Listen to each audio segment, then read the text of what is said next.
रामकृष्ण हरी आपल्याला दर्शन झालेले आहे ते राजाराम महाराज बापू मोगराळेकर यांचे दर्शन झालेले आहे. त्यांच्या 16व्या पुण्यतिथीनिमित्त मोगराळे येथे त्यांच्या समाधी मंदिरात 3 दिवसाचा अखंड हरिनाम सप्ताह व शिवलीला अमृत पारायण असा संयुक्त कार्यक्रम आयोजित करण्यात आलेला होता.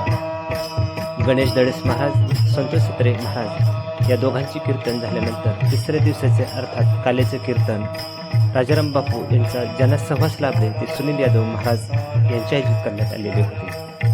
शंकर महाराज रसाळ दादा, पांडुरंग रसाळ महाराज अण्णा, रामचंद्र राजाराम महाराज आणि उत्तम काका जगदळे महाराज अर्थात काका या सर्वांच्या प्रेरणेतून अखंड आपण ऐकूया सुनील यादव महाराज यांचे कीर्तन. गाभर्याच्या मोडा काड्या दाडा भ्याडा वळतिया आप आपणाते मिळू खेळ खेळू एकाशी तुका म्हणे विटाळसी तुका म्हणे विटाळसी देवापासी नसावी आप आपणाते मिळू खेळ खेळू एकाशी विठ्ठल. 15 वर्ष झाली तरी तेवढीच श्रद्धा, तेवढीच निष्ठा. महत्तम उदाहरण म्हणजे तुम्हा सर्वांची उपस्थिती आहे. विठ्ठल विठ्ठल. मंदिर तुमचं माझं खऱ्या अर्थानं दीपस्तंभासारखं जीवनाला आकार देणारं एक स्मारक या ठिकाणी आपण बापूंचं उभं केलेलं आहे. गेल्या 2-3 वर्षापासून वाढत चाललेला हा भक्ती महोत्सव, महाराजांची असणारी अढळ श्रद्धा आणि महाराजांच्यावर नितांत प्रेम करणारे आपण सगळे मंडळी, हे एकट्याचं काम नाही. या अवतार वयामध्ये काका असतील, जनार्दन महाराज असतील, आकाश महाराज असतील, रामभाऊ असतील, ही सगळी मंडळी, दत्ता महाराज असतील, ही सगळी मंडळी, मोहनराव असतील, ही सगळी मंडळी एकटी काय करू शकते हो? सगळं करतील. पैशानं कदाचित सगळं होईल सुद्धा. ही मंडळी पैशानं सगळं करतील सुद्धा. पण एवढं सगळं केल्यानंतर जर उपस्थिती नसेल तर करायचं काय? पैशानं सगळं होतं असं नाही. कदाचित आमचा तो भ्रम आहे, अजिबात मिळत नाही. मी तर म्हणतो की पैशानं जे मिळतं ते परमार्थात टिकत नाही. आता मी इथं गादीवर उभा आहे म्हणून तुम्हाला उदाहरण सांगणार नाही. पैशानं मिळतं ते टिकत नाही, पण बिगर पैशाचं मिळतं ते चिरकाल टिकतं. विठ्ठल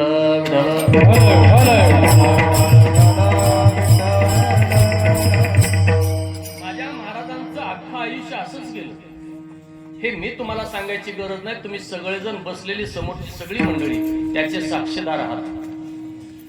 त्यामध्ये बापू असतील, आदरणीय गुरुजी असतील, अण्णा असतील, काका असतील, या सगळ्या मंडळींनी आयुष्यभर जो परमार्थ महाराज त्या परमार्थाला पोषक वातावरण निर्माण केलं आणि त्या वातावरण निर्मितीची फळं आज आपण भोगतोय.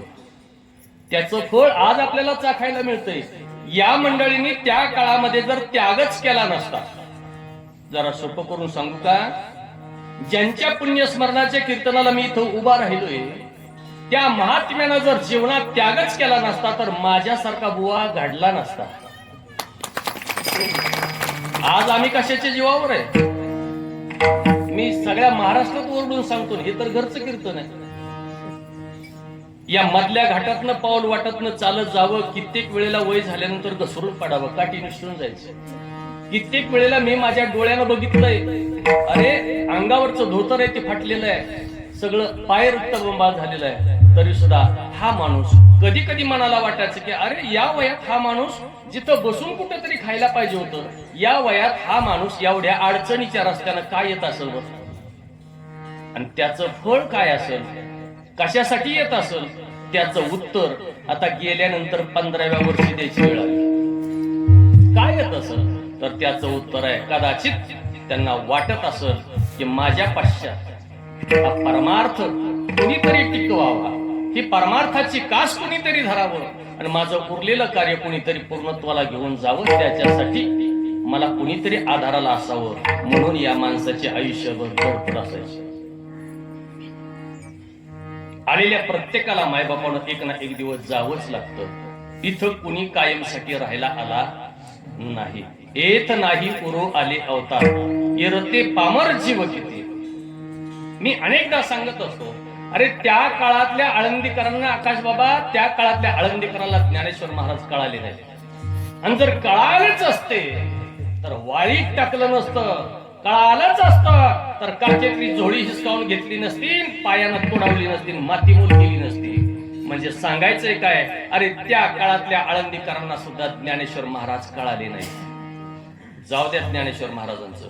दुसरं उदाहरण सांगतो, त्या काळातल्या देहूकरांना सुद्धा तुकाराम महाराज माधुबुवा कळाले नाही. जर त्या काळातल्या देहूकरांना जर माझे तुकाराम महाराज जर कळाले असते तर दिंडी काढून अभंगाच्या वह्या इंद्रायणीच्या डोहात बुडवल्या नसत्या, गाढवावर बसवून दिंड काढली नसती, मंबाजी बोवा सारख्यानं बोराटीच्या काठीने मारलं नसतं. जर कळालं असतं तर एवढं दुःख वाट्याला आलंच नसतं. झालं माझं बोलून. त्या काळातल्या आळंदीकरांना ज्ञानेश्वर महाराज कळाले नाहीत, त्या काळातल्या देहूकरांना तुकाराम महाराज कळाले नाहीत, आणि या काळातल्या संतांना महाराज गावकऱ्यांना संत काय कळणार? या काळातल्या लोकांना संत काय करणार आहे? समुद्र नदी नव्हे पैगा, पाषाण म्हणून लिंगा, संत अंगी व्हावे ते आपण, तरीच महिमान येईल. संत कळण्याकरता माधुबुवा संत व्हावं लागतं, तेव्हा संत कळतात. आता आमच्या दृष्टीतला दोष अजून जाय नाही. मी नेहमी सांगत असतो, दृष्टीचं ऑपरेशन करून दृष्टी सुधारता येईल, पण दृष्टिकोन बदलता येत नाही. विठ्ठल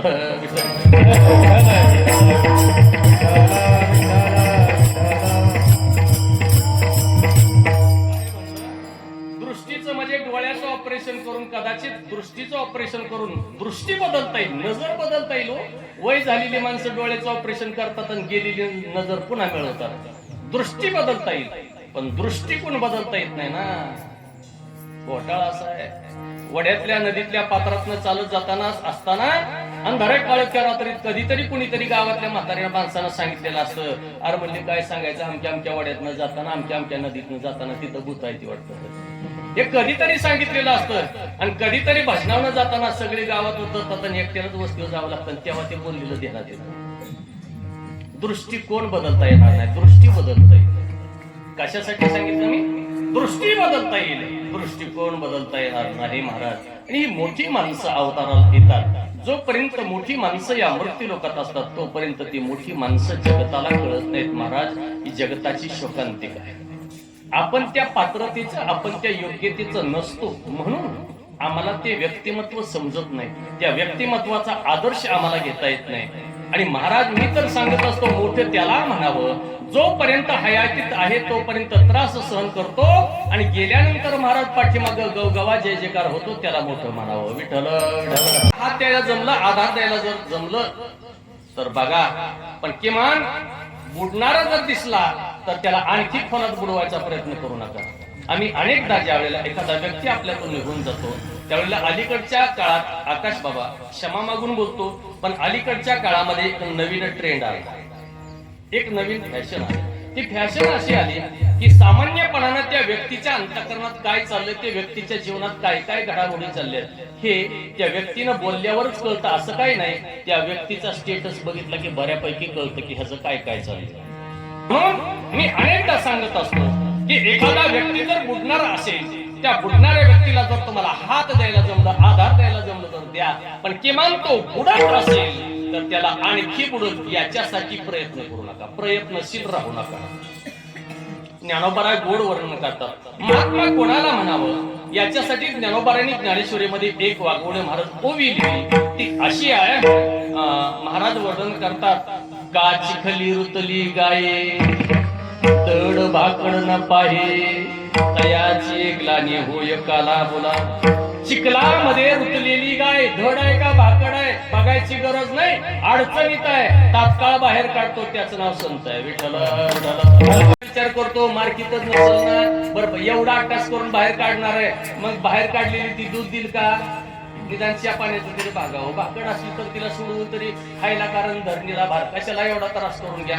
हे आपल्यात चालतं, पण महात्मा मात्र धड भाकड न पाहे, त्यातून काढील तोच ज्ञानी, त्यातून काढील तोच ज्ञानी, त्यातून काढील तोच ज्ञानी, त्यातून काढील आडमाई कोणी जन्मलेला दिल, माई कोणी जन्मलेला दिल, माई कोणी जन्मलेला दिल, आडमाई कोणी जन्मलेला दिल, त्यातून काढील तोचे ज्ञानी, त्यातून काढील तोचे ज्ञानी, त्यातून काढील तोचे ज्ञानी, त्यातून काढील तोचे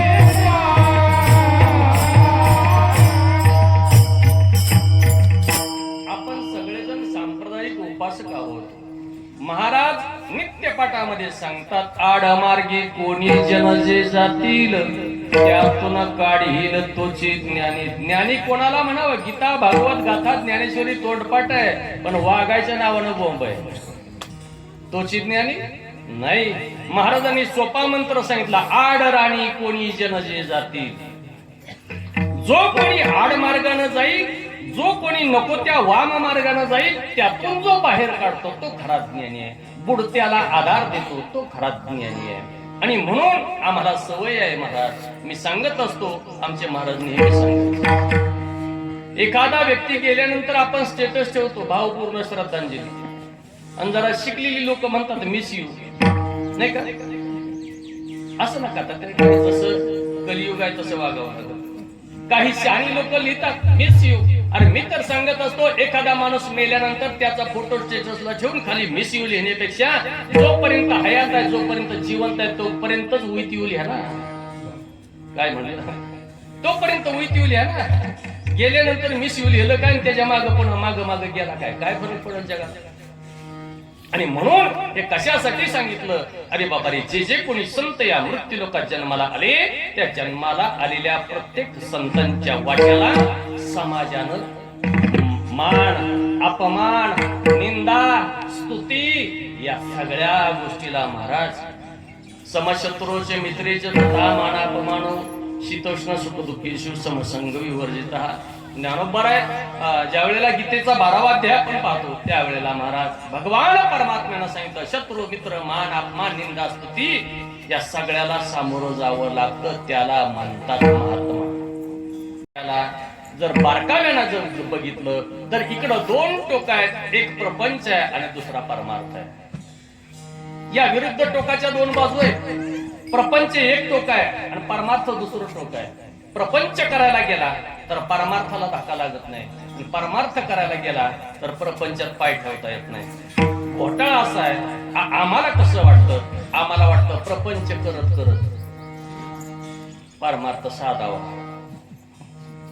महाराज, प्रपंच करता करता परमार्थ कसा साधता येईल? म्हणजे आमचं गणित असं आहे, पंढरपूरला जाता जाता आळंदीतनं पाया पडून मगच पुढे पंढरपूरला जातो. कळालं का बघा? अरे या विरुद्ध टोकाच्या बाजू आहेत. आळंदी दक्षिणेला आहे, पंढरपूर पूर्वेला आहे. जर पूर्वेला तोंड केलं तर पंढरपूरला जाता जाता आळंदीला कसं दर्शन घेता येईल? त्यासाठी आळंदीला स्वतंत्र जावं लागेल, आणि आळंदीला जाता जाता देहूचं दर्शन करावं असं म्हणलं तर बरं आहे. म्हणजे कीर्तनाला, काल्याच्या कीर्तनाला गेल्यानंतर परमार्थ करता करता 2 घास खाऊन येताना आलं तर बरं आहे. कळालं तर बरं आहे. विठ्ठल विठ्ठल.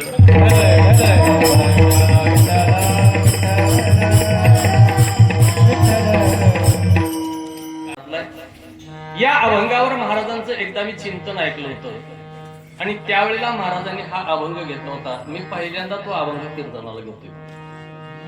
माझे गडी कोण कोण निवडा भिन्न यातून. तुकोबाराय म्हणतात, माझं कोण कोण त्यानं एका बाजूला या. जे आहेत ना त्यातले 2 गट करा. माझं असेल ते एका बाजूला. खेळ म्हटलं की 2 पार्ट्या. खेळायचं असेल तर पार्ट्या 2. आता गावात तालुक्यात किती व्यास आहे त्याचं काय आपल्याला घेणं देणं नाही, पण खेळात पार्ट्यावर परमार्थात मरणाच्या पार्ट्या त्याच्याशी आपल्याला काय केलं देणं. महाराज म्हणतात माझे गडी कोण कोण निवडा भिन्न यातून, या बसलेल्यातनं 2 गट करा आणि एकाने माझ्या बाजूला या एका गटानं आणि एकानं दुसऱ्या गटात समोर उभं राहा.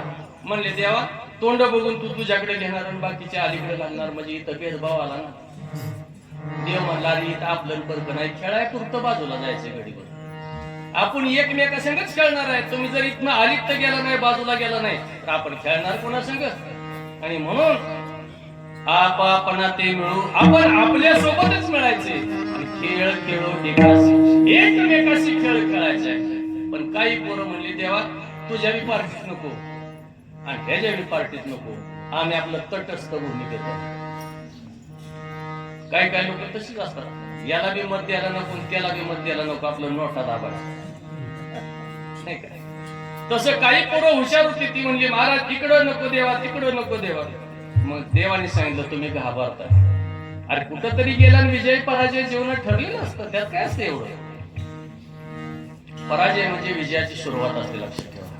म्हणून पराभव आला म्हणून कधी घाबरून जायचं नाही आणि विजयानं कधी उत्साहित होऊन महाराज आनंदानं उड्या मारायचं नाही.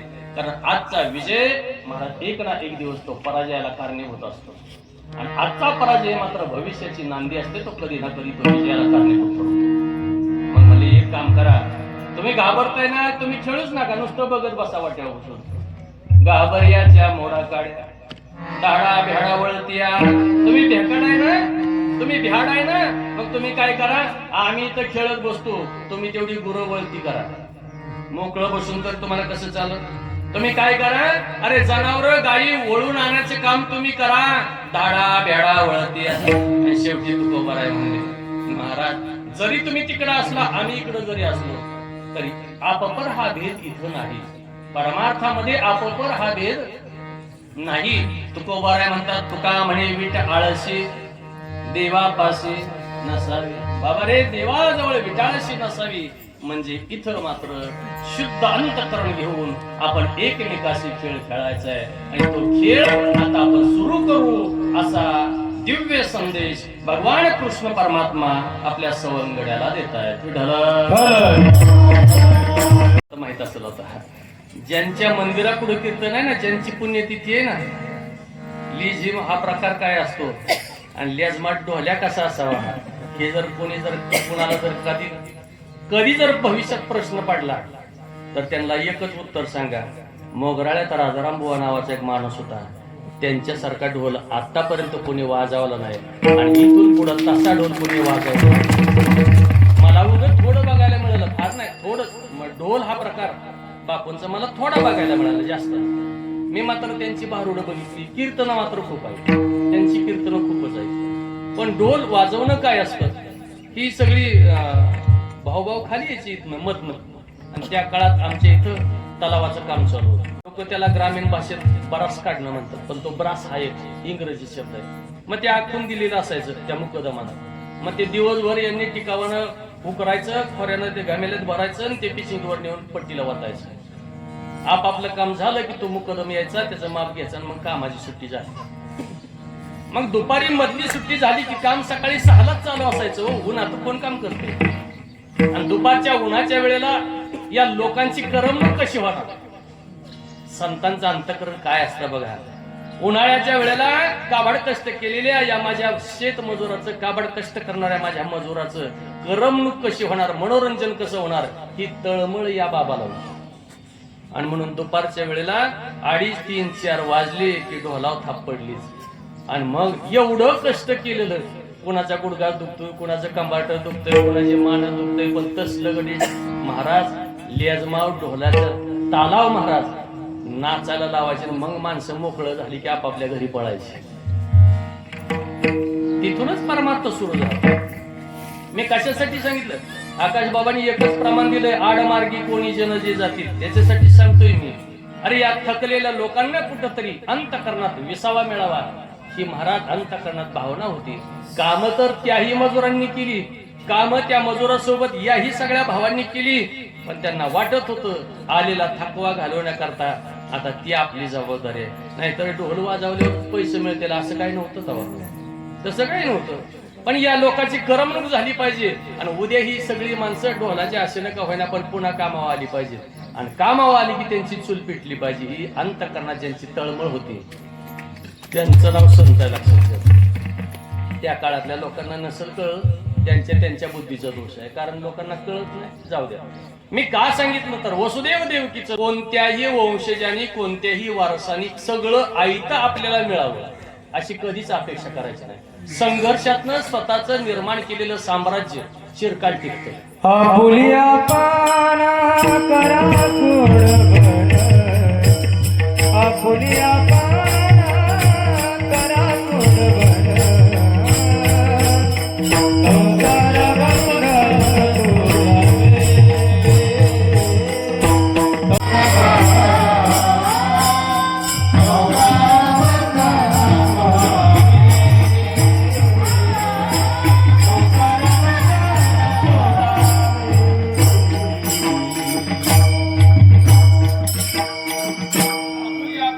सोडवण, संसार बंध मी याच्यासाठी सांगितलं, स्वतःचं साम्राज्य स्वतः तयार करायला शिका. स्वतःच्या मालकीची झोपडी जरी असली ना तर ते आपल्या कष्टाचे आहे, आपल्या कामाचे आहे.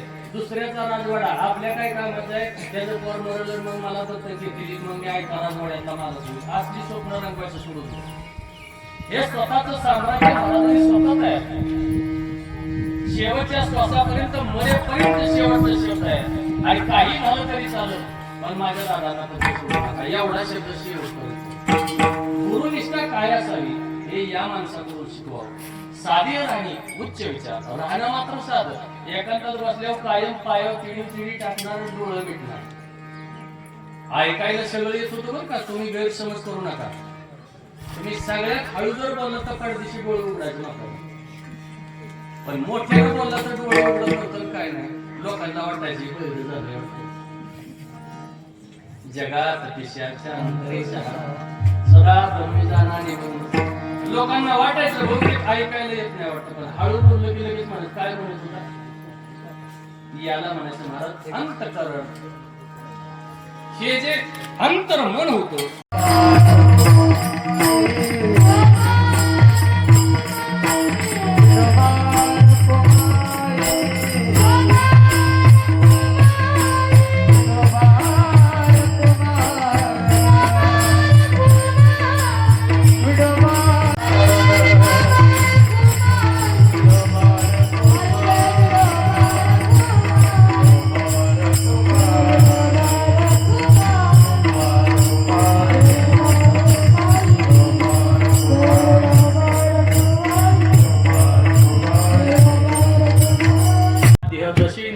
तयार आणि मग इथून मात्र आपल्या परमार्थाला पोषक इंद्रिय कोणती, म्हणजे माझे गडी कोण कोण.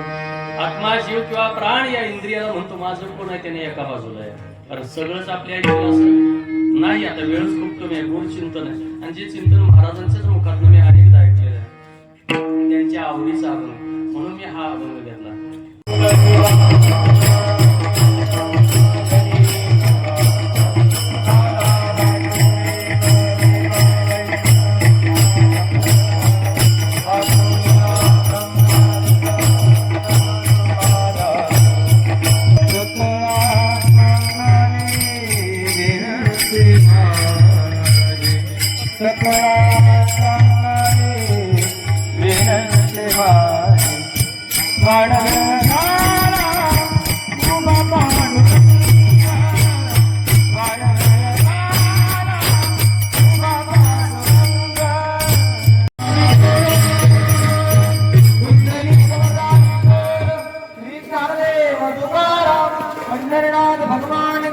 ज्ञानेश्वर महाराज की जय, जगत गुरु तुकाराम महाराज की जय, गुरु भाऊसाहेब महाराज की जय, राजाधिराज सद्गुरुनाथ श्री शंकर महाराज की जय, राजाधिराज सद्गुरुनाथ श्री पांडुरंग महाराज की जय, राजाधिराज सद्गुरुनाथ श्री राजाराम महाराज की जय.